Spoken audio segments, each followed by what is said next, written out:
我哋首先嚟關注嘅係澳門科技大學新學年度學費係升幅1倍啊，引嚟咗唔少家長嘅關注，由之前嘅3萬元1年升到6萬蚊嘅。不過校方亦都回應解釋話，升幅部分嘅90%將會由科技大學嘅基金會嚟資助。再過半個學期就要加學費，澳門科技大學唔少學生仲係唔知道，因為冇人同我講，暫時未知道咯。我哋未肯定係咪加咯。那你怎麼知道呢個消息？都係網上流傳嘅咯。有同學仔話係從網上睇到消息先至知情，更加有學生表示，如果加學費嘅話，唔排除要轉學。可能會睇下有冇其他學校轉科咯，會即係轉學校咯，會考慮下咯。變成6萬1年嘛？好像7萬，不是6萬1年嘛？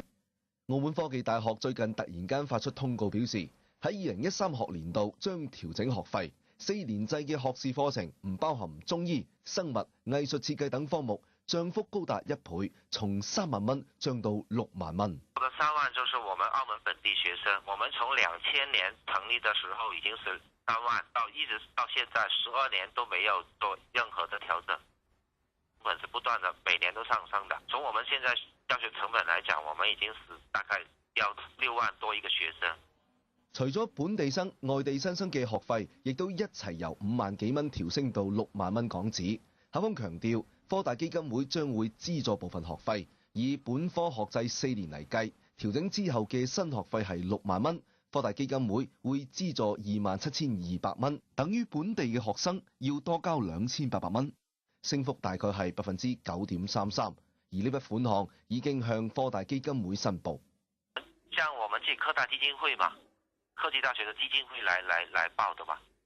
那已經投報了嗎？已經報過的啦。科大就話，目前在校生大概係9000人左右，其中一半係本地生。記者初步估算，如果以本科學制4年嚟計嘅話，呢筆申報資助嘅款項至少會超過1.4億。我衛視沈方敏、劉俊永，澳門報導。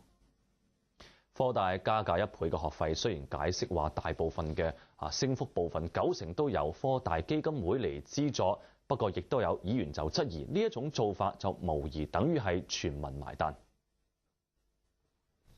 澳門科大2013新學年度學費一加就係1倍，其中加價部分嘅大約90%都係由澳門科技大學基金會贊助，估算將會超過1億元，而呢一筆費用款項恐怕仲係由公眾嚟埋單。呢個科技大學基金會向澳門基金會申請，實際上就等於公帑。早幾年每年攞5000萬，到早2年咧攞到7500萬，到舊年咧係增加到1億呢個數字。我哋一直都質疑澳門科大基金會每年都會接受公帑資助。歐錦新認為，估計明年獲批嘅公帑資助金額將會再調升。話加學費，但係咧就科技大學基金會去補貼28000幾蚊、2萬幾蚊嘅時候咧，咁係咪佢已經同澳門基金會有個商議，係可以喺嗰度攞到錢呢？咁我覺得呢個係值得關注。羊毛出自羊身上，歐錦新話調升學費之後再資助學生，難保冇利益輸送之嫌。個資助咧就透過呢個科技基金會，而科技大學基金會就可能係透過澳門基金會攞過嚟，咁就變成係另一個途徑嘅一個利益輸送咯。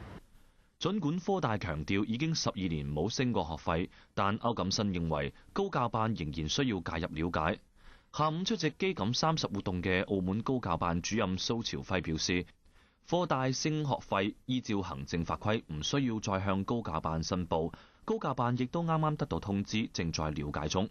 澳亞衛視沈方敏、劉俊永、張亮澳門報導。大學生就關注加學費啊，唔少家長就